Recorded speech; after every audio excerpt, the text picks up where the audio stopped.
Mark, thank you for taking the time today to have this chat and come on the podcast. We're really looking forward to it. When I saw your Instagram page, that's how I initially discovered some of the content that you create and a little bit about what you do. But those that aren't familiar, that are watching and listening to this right now, do you mind just to kick things off, briefly introducing yourself and giving them the gist of what it is that you're involved with? Happily. Thank you for having me on, Adam. My name is Mark Engle, and I am one of the co-founders of Procabulary. When I say we, I mean my business partner and I, and now our community. We're into language. We're into the power of language. We're into studying the power and the mechanism of storytelling. We like spells. When I mean spells by definition. So Webster's definition. The definition of a spell is a word or a combination of words of great influence. And just myself personally, learning more about how my language influences me for better and for worse has been one of the very best things I've ever done for myself, both personally and professionally. When I say language, I mean internal dialogue, what we think, and external dialogue, what we say and what we write. So we've been doing this a while. I've been doing, we call unofficially, story work full-time for the past 13 years. I've been very lucky to have partnered up with a good friend and now business partner for the past 6. Like I said, we've created 2 brands around this work. Done a decent amount of presentations. We're now certifying coaches. Yes, it's what we do, and it's what we love doing. That's great. And I actually caught your TED Talk as well, just before we hopped on. And I really love how you get the fact that language and the internal dialogue, as you were just saying, and the external dialogue it really does structure one's own reality. So I was just wondering if you could touch on that a little bit, even just what you got into there in your TED Talk, and even into you mentioned spells, and it immediately brought to mind from your TED Talk, Abracadabra. And it's something that is posted a lot on the Instagram page of this podcast, and a lot of people, it really resonates with, and they're not too familiar in sense of how you describe it, which is why I'd love if you could just touch on that as well, because I think it's really going to enlighten some people on the deeper meaning of some of these things. Happy to. So the current definition, Webster's definition of identity, is the fact of being who or what we are. Now, that one's a pretty easy definition to argue against or dispel. And we did this on our TEDx talk, at our TEDx talk, however you would say that. So, most people see themselves, I'm 44 years old. I see myself very differently, Adam, than when I was 5. And most people do too. And that's because our identities are not factual. They are not static. They are ongoing, fluid, flexible processes. And we participate in those ongoing, fluid, flexible processes day in and day out with our language, with our words. And that seems to be the best of news and the worst of news. It's like, yes, I'm creating my own reality. Oh my God, I'm creating my own reality. Yeah. What do I do? Yeah, man. I got into this work out of personal need. It's not strong enough language. It was, and do or die is too strong of language. It was more along the lines of do or suffer 30, 40 years of being bitter and resentful and ending up a bitter, resentful old man. I thought I was a tough guy back in my 20s, man. I was into martial arts, hard styles, Thai boxing and MMA back before it was called MMA. And I moved over to Thailand in 2002. I wanted to be a pro fighter. 6 months after arrival, it was a big deal moving over there for me. 6 months after arrival, I'm in the doctor's office, and he's telling me how my second knee surgery just went not well. Mm-hmm, yeah, and I caught a bit of that as well in your talk, and I've had knee issues, and I was just like, I totally feel you on this. It's like it's frustrating, yeah. Buddy, I was crushed, man, and I stayed crushed. I didn't laugh for a year. I didn't smile or laugh for a year because of the volume and intensity of the victim mentality story I had running relentlessly in my mind. And it dawned on me one day. It said, hey, dude, you could keep being this way for a prolonged period of time, for an extended period of time. And I had a flash vision, man. I didn't like what I saw. I saw 35 years down the line. And a wasted life, and a very just sour ending. And I said, anything but that. And right around that same time, I was living in Bangkok. I was an elementary school sports teacher. My vice principal, he'd come back from a cleansing resort on the island of Koh Samui. So Thailand is got the Andaman Sea, and in the Gulf of Thailand, there's an island down in the Gulf of Thailand. It's called Koh Samui. And he went down there and he did this cleansing. He did a 3-day liver cleanse. He goes, man, I think you should go down there. And he handed me a book. And the book talked about traditional Chinese medicine. I'd had some acupuncture. I got down. I was like, okay, I can consider this stuff. So I go down there and I do a cleanse on one of our spring breaks, and I come back feeling better enough for me to go back. I kept going back. The third time, Adam, I'm down there and I met a man that would profoundly influence the trajectory of my life. He was one of my mentors. He was there one evening as a guest, and he gave a talk on emotional detoxification. And me and all my wisdom, I snickered at that. I was like, emotional detoxification. And the person that told me said, you need to go.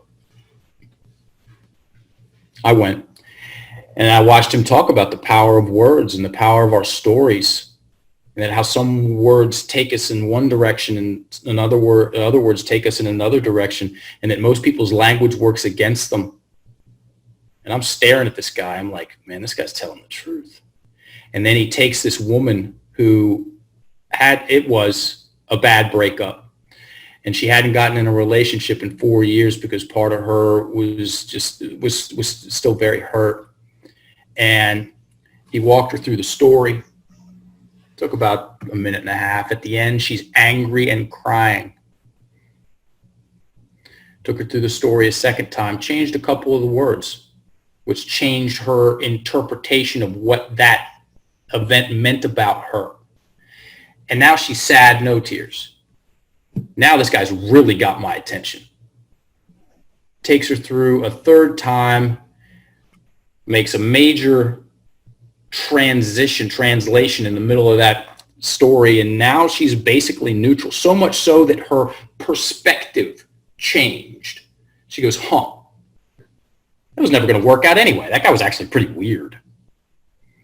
And from then on, I mean, I can go into detail about what I did afterwards, but that when I say that got my attention, and I took a bunch of action about learning what he did and how he did it, and I've been studying ever since.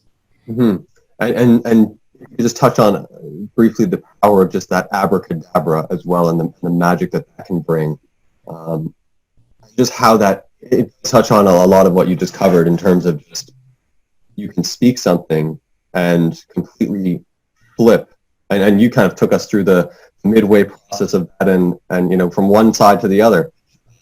In the example of that woman, something that I've been working on a lot lately as well, because I've been taking on a lot of new things and doing a lot, and I find that I can either be extremely frustrated in that process, or I can be extremely happy and excited and enthused. And it's like totally my decision of how I choose to articulate myself out externally throughout the world as I go about talking about the things I'm doing. And then internally, as I'm, usually criticizing myself is the typical human, tendency to just beat up on myself or the process as I'm doing it. So, but if you could just specifically just get to that, to Abracadabra, I would love that, because I think even I just made a post about that recently, and people, they love hearing about kind of the philosophy behind it. They're happy to, man. That one hit me like a ton of bricks when I learned about Abracadabra. And you're absolutely right about articulating oneself. And it's not about being eloquent in such a sense. It's knowing that we have options. We have options in the way we tell ourselves stories about ourselves, and being able to choose, knowing that we can choose, and having developed the skill of being able to choose. A lot of that comes down to knowing about the words, what words to use more of and what words to use less of. I used to live in Ecuador, and I remember this clear as day, my man. We're out to dinner with friends. This guy's at the other end of the table. He knows I'm into story work. And he goes, "Hey, Mark, you know what abracadabra means?" And I go, yeah, magic. And he goes, "No, there's a whole lot more to it than that." He said, "Abracadabra is Aramaic, which is an old language. It's still spoken in some portions of the Middle East and Persia. It's the language the original Old Testament was written in. I mean, it's old." And he said, "Abracadabra translates to with my word I create, or with my word I influence." I stopped eating. I put my fork down. I went over and sat next to him and I said, "Tell me everything you know, man." The hair stood up on my arms. It was one of those moments. And he said, "Yeah, dude, look it up."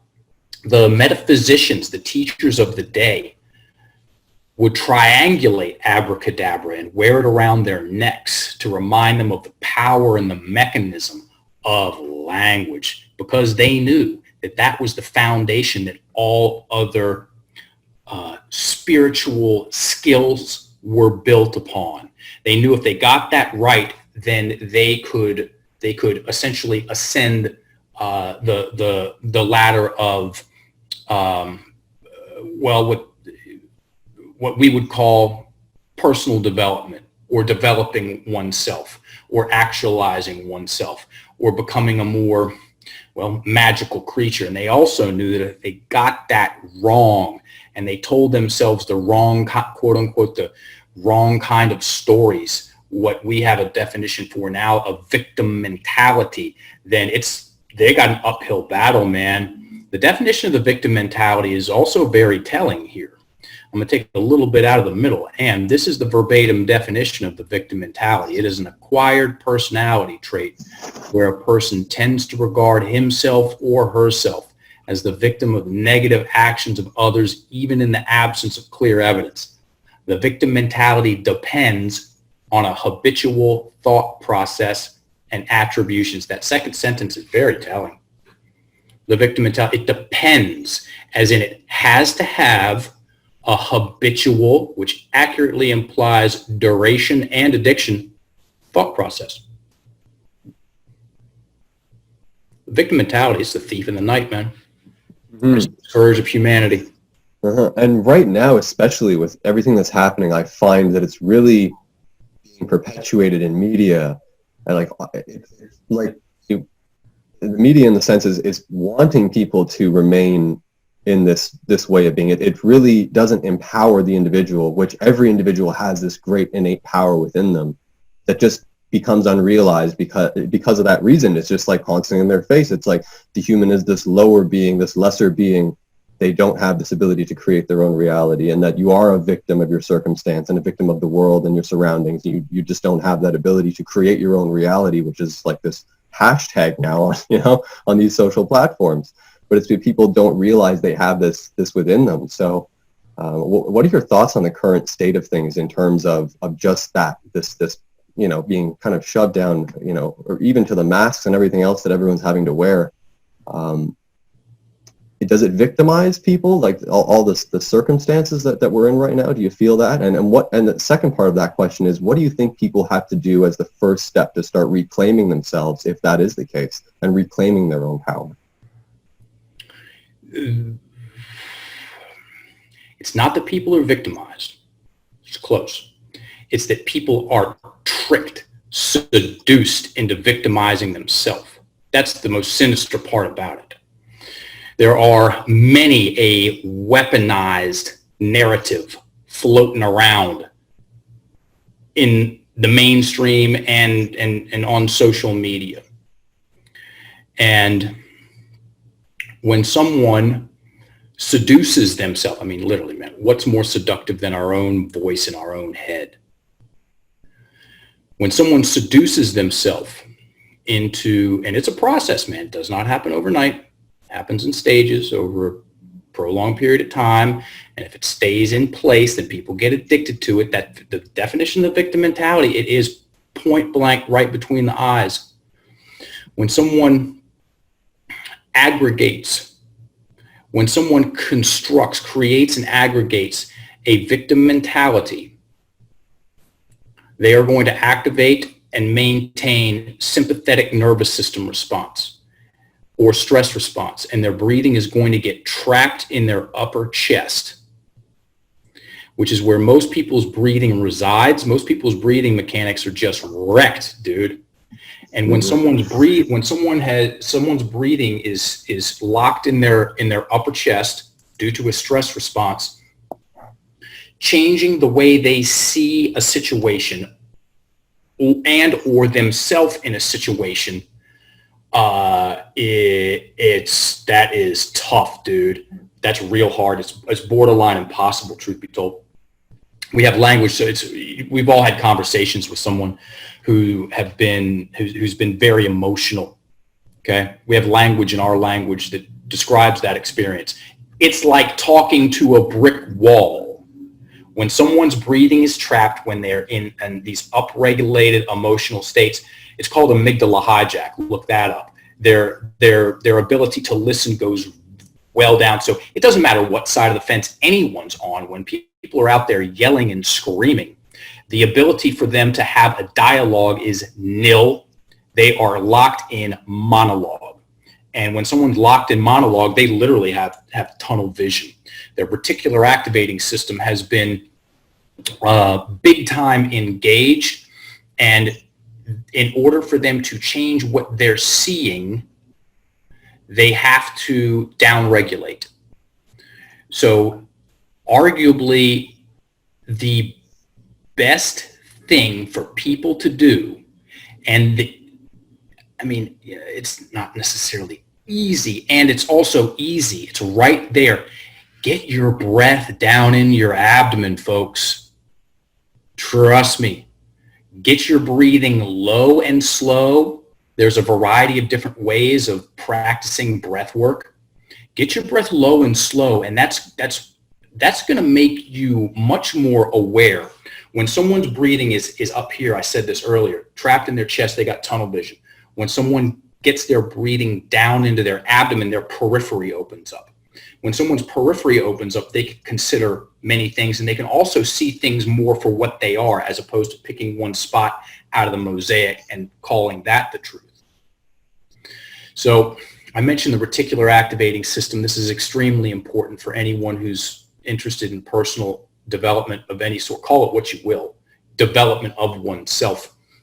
And I'll tell a story, because stories are cool, especially good stories. So 2017, I walk out of my house in Richmond, Virginia, and walk out to where I parked my car the night before. And where I parked my car the night before is now glorious empty space. I remember the feeling. It was weird. I would have liked to have had a video of what my face looked like, because it was somewhere between quizzical and it's like I probably developed a couple of tics for a second. My car got stolen. So I get on the phone and I call the police. I said, "Hey, police, my car got stolen. I need some help." Hold on, man, we're on the way. And I called my dad. I said, hey, Dad, I need the farm truck. The car got stolen. One of my father's prized possessions, Adam, is a 1985 Ford F-150, mint condition, bought it off the showroom floor, 2 tones of brown. We call it brown and browner. I go out to the farm and I get that 1985 Ford F-150 in mint condition, 2 tones of brown, and I drive it around Richmond, Virginia for 2 months. And all it took was 1 day. 1 day for me to start seeing 1985-ish Ford F-150s out and about on the street. You ever had that experience? Yeah. Everybody has. You get a new car, you start seeing those cars out and about. You're like, where the hell are all these cars coming? They were there before. Just now that your RAS, or reticular activating system, has been engaged, and what it considers, it's impartial. What it considers important is whatever we focus on. And whatever we focus on, it goes on a search and edit mission to find more of that and disprove, discount, edit out anything that's not that. So while I'm finding more and more of those trucks, I'm not seeing the blue vans and the white Volvos, because they're not that. And 2 more stories, and then I'll open it back up to you, man, whatever you want to talk about. This phenomenon, there's our reticular activating system, folks, surprise shocker here, responds to other things than 1985 Ford F-150s. So I've been coaching a while now. One of my clients comes in. I only saw her once. She sits down and she said, just straight off the bat, she said, I'm having problems in my marriage. My husband thinks I'm beautiful. I refuse to believe him. And I know where it's coming from. I said, okay, do tell. She's 10 years old. She walks into her grandparents' house. Her great aunt is right there at the door, leans down and goes, my, you have a big nose, just like me. Thanks for that. Little girl tightens up, runs into the bathroom, and Adam, take a wild guess what the first thing she looked at was when she looked in the mirror. Yeah, I'd imagine her, and then every time she saw her aunt later on, would just be that reminder to her. Yeah. Oh, yeah. First thing she looked at when she walked into the mirror was her nose, which was, of course, physically no bigger than it was 10 seconds ago. But now she's got this honker in her imagination, and she's ugly. So she now has this filter. Anything that's not you're ugly is going to get deflected. And it works both ways. For better or for worse. You mind if I drop an F-bomb? Go for it, yeah. Cool. Yeah. So 2014, I give a presentation. There's a guy setting up a booth right next to where I was presenting. He heard everything I was saying. He didn't have a choice. He was literally right there. And he comes up afterwards. He goes, man, that was really cool. I enjoyed listening to what you were having to say. Do you have time for a good story? I mean, who says no to that, by the way? A good story? Not me. He goes, my grandfather, I was 13 years old. My grandfather took me out in the backyard, and I never got the guy's name. We'll just call him Johnny. He said, my grandfather said, little Johnny, life is a thing. There's going to be ups and there's going to be downs, and there's going to be zigs and zags and twists and turns. And you're going to get some things right and you're going to get some things wrong. Just always remember to err on the side of being a badass motherfucker. And he said his whole world opened up. He said he felt like he grew 2 inches. His energy expanded. He saw himself in his mind's eye as strong and confident and capable. And he said, man, I've made a lot of mistakes, but most of the stuff I've ever done has worked out. I just go for stuff. I have this inherent belief in myself. The people that have an inherent belief in themselves, that just doesn't happen by accident. There's a story that's supporting that version of themselves that they've created, that they have repeated, that spell of a combination of words that has greatly influenced the way they see themselves, self-image, and the way they feel about themselves. Self-confidence. Dude, we can talk ourselves into all kinds of stuff. You know, we do it all the time. You know, what's to say that our language, again, language, internal dialogue, external dialogue is consistent, that's a joke, dude. It's relentless. And again, most people, their language works against them. We don't learn this stuff in school, dude. I have a degree in education. I got brought up in the public school system. There's a lot more to our language, folks, than traditional spelling, grammar, and definitions. I mean, come on. Yeah, it really does get overlooked in a lot of ways and not really brought to people's attention. But I'm glad that we have these social media platforms and everything that allows us to reach such a broader audience than, you know, the school systems even. It's crazy. Some of these videos, they get so many views and so much traction because so many people, it's like it resonates with them so well. I think it's because it's ancestral in a way. It's deep within them that when they hear these things, just like how you had goosebumps when you heard Abracadabra from the person the first time, it was just like something drew you more into that. I think it's just rooted in our DNA that it needs to be kind of activated and remembered in a lot of people, because it's like they have this forgetfulness about them that they don't think that these words and these, you know, thought processes can create their realities as we were talking about. So, but just to shift gears a little bit, I wanted to actually ask you a little bit about meditation, and if you have any type of meditation routine or mindfulness routine or anything that you practice, be it yoga or you know, even a particular fitness modality that brings you in that state. Because I train in powerlifting, and I find that, you know, if I do a good deadlift session, sometimes it's like as if I just meditated in a way. Like I have this elated high, I feel on top of the world, you know, and it's crazy. I feel it's like it beats almost any drug that I think I've had to this date. So do you have any practice that you employ on a daily or weekly or anything basis? I have had an on-again, off-again meditation practice, and I trust it. What I mean by that is I trust it when it shows up and I think about it, and then I get myself down and sit, and I'll do that for months, and then it'll fade itself in and fade itself out of my life, which is interesting because we're talking about that now, and I was thinking about it yesterday. So it might be one of those 'tis the season moments. I'm a martial artist. I started wrestling when I was 13. I'm 44 now. I mean, if anybody ever gets in a fight with a wrestler, you'll call it a martial art. Yeah, I trained in Taekwondo for almost 10 years, and I never did wrestling. And when I actually did a little bit of boxing later, which was outside of the sport of Taekwondo, because when you did, you know, obviously martial arts back then, it's like, this is what you do.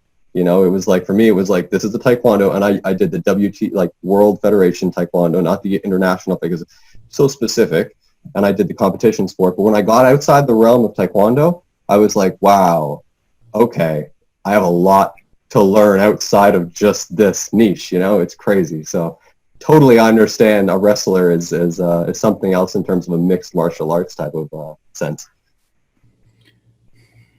And having said that, Taekwondo, I mean, that developed some of the best hip dexterity, arguably the best hip dexterity in martial arts.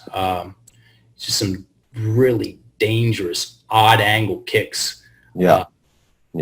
And that's actually why I stopped competition, because of that reason, because I would be fighting with these Koreans, always Koreans, and they were insane. Like, it would be kicks that you wouldn't even know where they're coming from, clocked side of the head for the point, and it's like, okay, I can't keep doing this stuff, you know. And likewise, I didn't want to kick anyone in the head, so I was just like, this is not fun. I ended up actually winning more of the form, like where the judges judge your form and your patterns and your technique and stuff. I would win all of those because I never really wanted to hurt someone in a fighting sense. But and some of these people are just nuts. Yeah. Yeah, man. There is something very special in that sense about Koreans. I was a elementary school sports teacher in Bangkok at an international school, and the most competitive, ruthless kids on the playground when it just like racing or throwing frisbees or dodgeball. It was always the Koreans, man. So yeah, I wouldn't want to fight those cats either.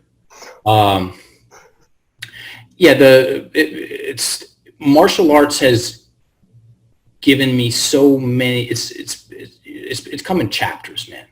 It really has. It's given me so many opportunities to, strengthen what needs to be strengthened in me, and then soften what needs to get softened in me. Right now I'm one of the happiest guys. I go out. I got a 6-foot Fairtex bag. That's my brand of Thai boxing equipment out in the garage. And I'll go out there, and the whole point of the entire bag workout is to see how this might sound strange, how much I can smile and breathe in my abdomen while I'm throwing the technique, because it's the exact opposite of how I started. I started when I was my face was just all crushed up and mad and holding my breath, and everything had to be the hardest thing I could put. I was envisioning hurting people all the time. I'm like, my God, dude, that's pretty,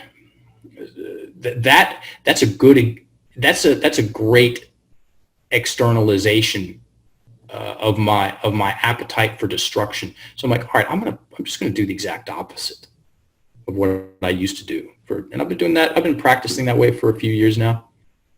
And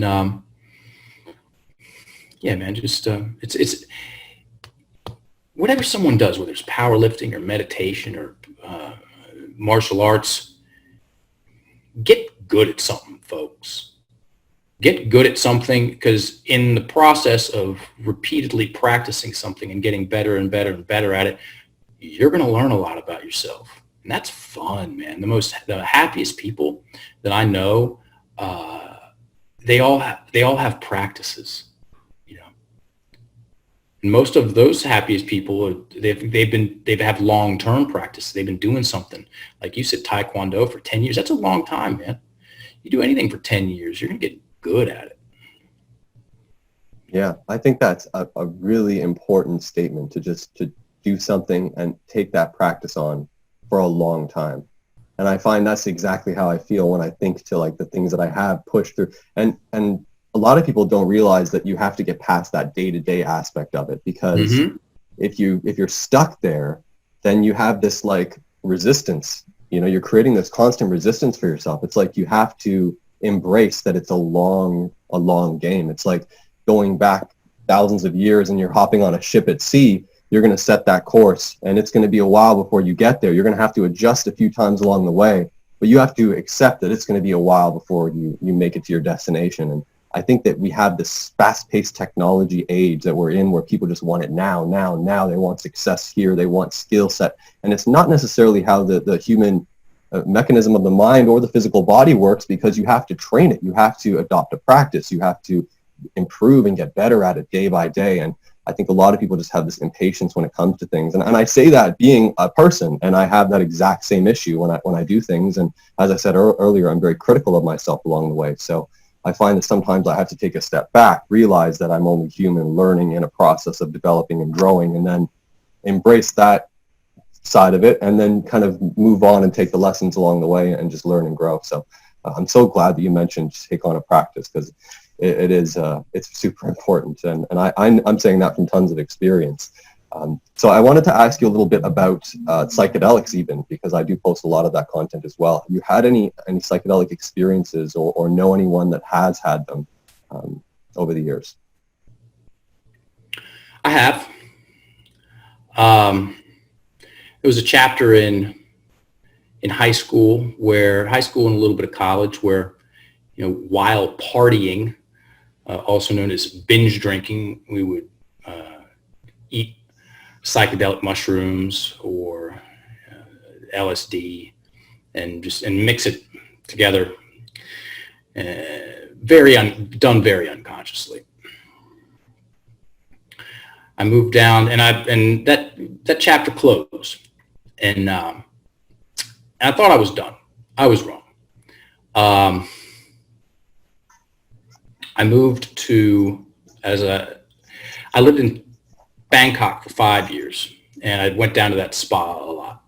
And when I got proficient enough to start practicing story work, I moved back down to the spa, and as a practitioner.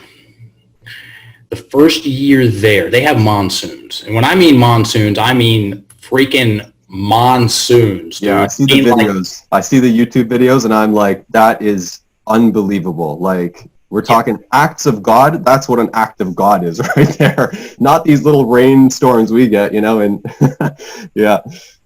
Rain like you didn't know it could rain for 2 months. They also have a lot of tourists on Koh Samui, or they did before COVID. And a lot of those tourists, they want to ride an elephant, dude. So they had these elephant parks. Elephants, they eat a lot. They also poop a lot. So they would take these big ass baskets of elephant dung and throw it out in the jungle. And the chiropractor pulled me aside. I was just down there for a few months. He goes, "Hey man, rainy season's coming up."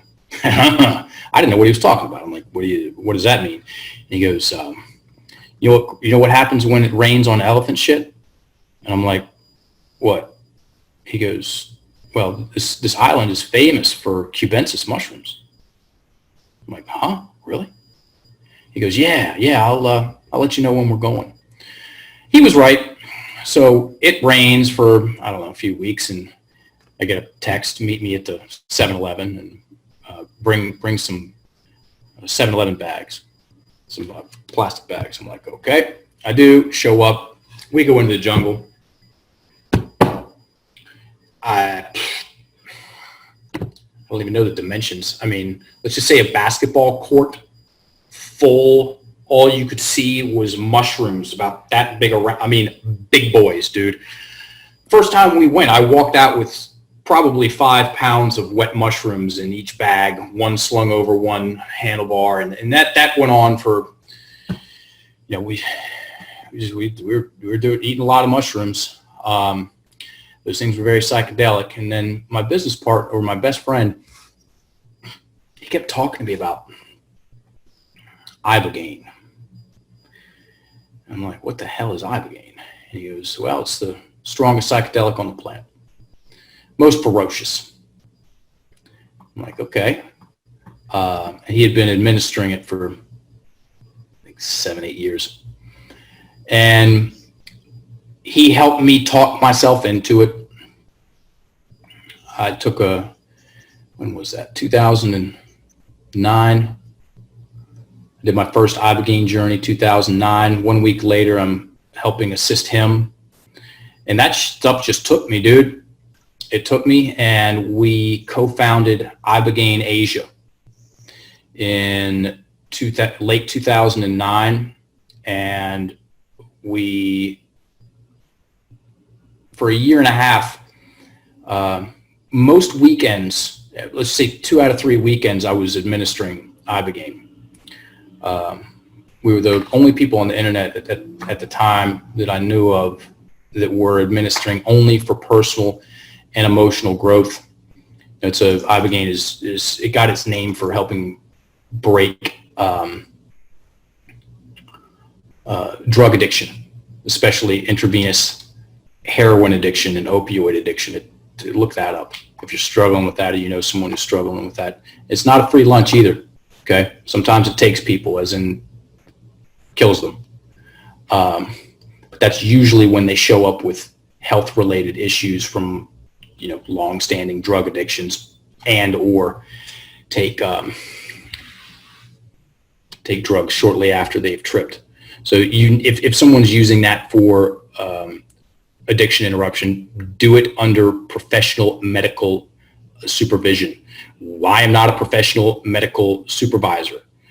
So we we turned down a lot of people that wanted to help with addiction. Anyway, yeah, we did about 50, 55 3-day administrations.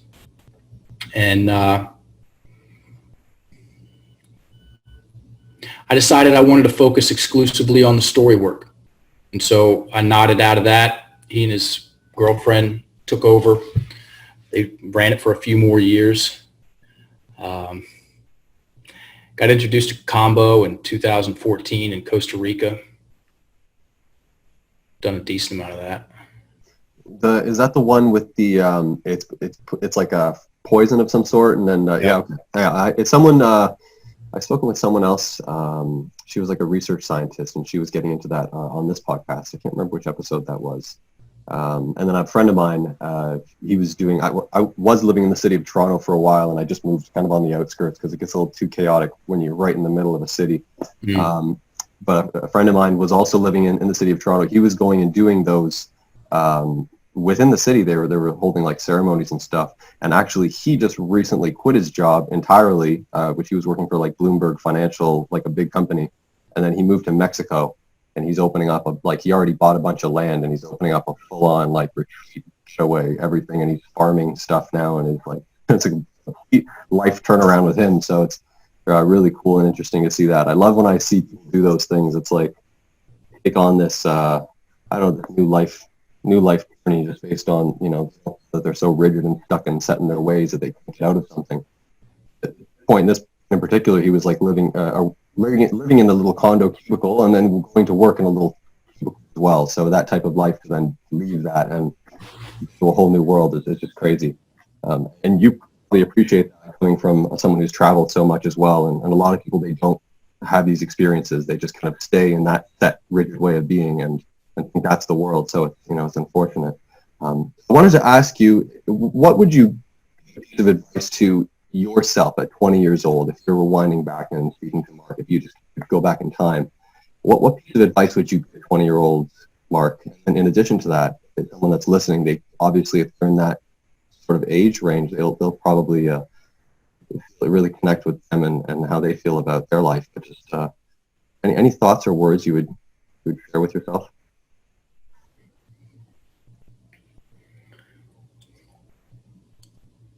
Quadruple down on breath work. Quadruple down on breath work. Develop your breathing mechanics. Get control over your breath. Dude, it's an answer to many a problem that is plaguing individuals and families and communities and countries in this planet. People are a little tight, dude. They're tight. They're not loose. Okay? They're tight. Their breathing is constricted. They're living in a lot of people are just constant stress. Their buttholes are puckered, man. I actually own unpuckered.com. It's a good domain. Because if this is tight, then down low is tight too, dude. And it's a bad way to live. You know what? Let's take out bad. Let's put in uncomfortable, man. My business partner says it. He says, if you are comfortable in your own skin, then you're winning. How am I supposed? All this stuff applies as much to me as it does anybody else. How am I supposed to enjoy being me if I'm tense and I'm tight and my breathing is just like locked up? Every single if you want to master something, let's talk about that too. So that is my definitive answer to that question. What would I go and tell 20-year-old Mark? Hey, dude, do everything you're doing. Okay. There's going to be some bumps in the road. Well, no fucking shit, man. What were you expecting? And just get your breath. Get your breath working for you. Get your breath low and slow. Get your lungs working. Breathe. Breathe well. Learn to breathe well. Learn to breathe well when you're under duress. Learn to breathe when you're in the ring. Learn to breathe well when you're out on dates. Learn to breathe well when you're taking tests. Learn to breathe well when you're giving presentations. Okay? Because if you want to master something, folks, you're going to have to relax into that thing. Part of mastery is letting the skill set that you've developed, that you have acquired, go. As in getting in the flow state with it. So you mentioned powerlifting earlier. When someone is doing something and their breathing is abdominal, and they're focused, the rest of the world dissolves. It's not there. Okay? I know that for a fact. When I spar, it's just me and that person. The entirety of the universe has disappeared. And that to me is as good as any meditation that I've ever done, because I don't need reality to stop. I just need, I need a little break from it from time to time. And I come out of there and I'm just refreshed, man. I'm refreshed mentally. So I'm a professional public speaker. I'm a professional speaking coach. And that came about as a byproduct of me needing to get good at telling stories and being in front of crowds and getting on podcasts and giving presentations and running group events. And so when I get hired to consult someone about presentation skills, one of the first things we talk about is their rate of speech. So when someone gets on stage, it's scary, okay? Initially, or, for a little while, it's scary looking out and seeing, a large room of people staring at you. And it's very easy to initially go into these stress responses. When someone gets in a stress response, again, their breath, I know I'm talking about the same thing over and over again. Their breath gets trapped in their upper chest. And because it gets trapped in their upper chest, they start talking faster. And because they start talking faster, they're not breathing as well. And because they're not breathing well, they're going to talk faster. And they lose control of the mechanism. And when someone slows down their rate of speech, well, whether they're presenting or they're out on a date or they're sparring or they're powerlifting, they're much more present. They're much more fluid flow states. When someone's in a flow state, they're breathing in abdominally. And every single thing that I can think of that's awesome, well, maybe not every single thing. Most things work better and are more enjoyable when you're breathing well. So again, 20-year-old Mark, work on your breath.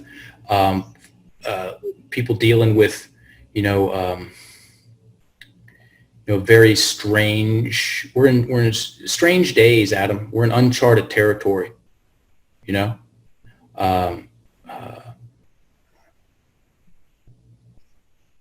victim mentality is being celebrated as never before on planet Earth, and I'm talking on all sides of the street. Okay, the more victimized someone is, the better. We're training ourselves to be hyper reactive. That is, we are playing with fire cubed. And one of the very best ways, one of the most the most practical way that I know to raise psychological and emotional immunity the fastest is to get your breath down in your abdomen. You'll be less reactive. You'll be able to see more. Like I said, it opens up the periphery externally and internally. And then that gives you the extra mental real estate. If you want to look at how your language is influencing you, much easier to do that. I get asked a lot, what do I do, Mark? The macro answer is slow down your rate of speech by 20%. You'll be able to connect dots. You'll be a better listener. When someone is telling a story or sales, we talk about sales a lot, not necessarily like in podcasts like this, but it does come up. You want to be breathing well. Okay, you're much better. You're comfortable, folks. Go past confidence. Confidence is, of course, it's better than insecurity. The promised land is comfort. You can only be comfortable in your body if you're breathing well. Yeah, man. And my language, the way I use my language now, the way I tell myself a story about myself and my place in the world is much more clear and simple and focused and kinder and productive and more empowering substantially. The world, profoundly different. The world was flat and now it's round, and compared to how I used to talk to myself when I was 20 and how I talk to myself now. And that also helps keep me centered. So, what's my most consistent practice? You talked about practices earlier. Yeah, I do martial arts from time to time. I'm a language guy, dude. I'm a story guy. I'm going to use my words like a surgeon. Okay? I'm going to use my words consciously and constructively, because I know what happens when I don't. All hell breaks loose in my mind and in my heart, and I suffer. And then I share that with other people. It sucks. Mm-hmm. It really is that as within, so without kind of thing. Yeah, I think you dropped some really great knowledge bombs for people watching and listening to this, from taking on a practice, from slowing down and just really hashing out how you use your words, and then articulating in that way. I think it's some really solid information, and dropping the breath, I think, is super important, and it is something that's taught throughout martial arts, throughout powerlifting. It's like whether I'm lifting something, it makes a difference whether I breathed correctly or not, if that's going to come up off the ground or do whatever it's got to do. And it's like night and day. So I feel like powerlifting as a practice has taught me that quite a bit as well. It is just like, it's going to come up or it's not going to come up. And it just comes down to, thoughts that I tell myself, and then how I use my breath to execute that movement. So, but thank you for sharing all the really, valuable, resourceful information with anyone that's watching this. I'm sure they appreciate it. And if you want to reach out to you, connect in any which way, what's your website and Instagram page and everything, that, if anyone wants to message you or have any questions, or I know you do a coaching program too, so if they want to reach out about that. Very cool. The easiest way to get in touch with me is through Instagram, Mark England 2020. Turn that account into, let's just say, 80% school and 20% entertainment. And yeah, if you want to learn more about the language game, go to procabulary.org and check out the site. Yeah, we've got an online course there. Fun to take. Change the way you use your words. Create stories forever. And if you're into good, solid TEDx talks, go to YouTube, put in my name, TED Talk. It's a fun 9 minutes, and it's a great thing to. It's proved a quality share in communities. Yeah, man, you want to build community? I'm speaking to the audience here. I know you already do it, Adam. You want to build community? Work on the language that you all are using. Language crafts culture. And as the great Peter Drucker said, culture eats strategy for breakfast. Beautiful. Thank you again for taking the time. I'll also include those links that you mentioned and your TEDx talk in the description of this episode, so people can quickly get to it.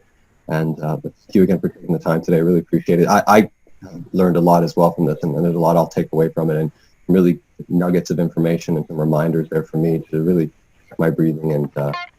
And yeah, thanks so much again for coming on. Thank you for having me on, Adam, and thank you everyone for listening. Appreciate it.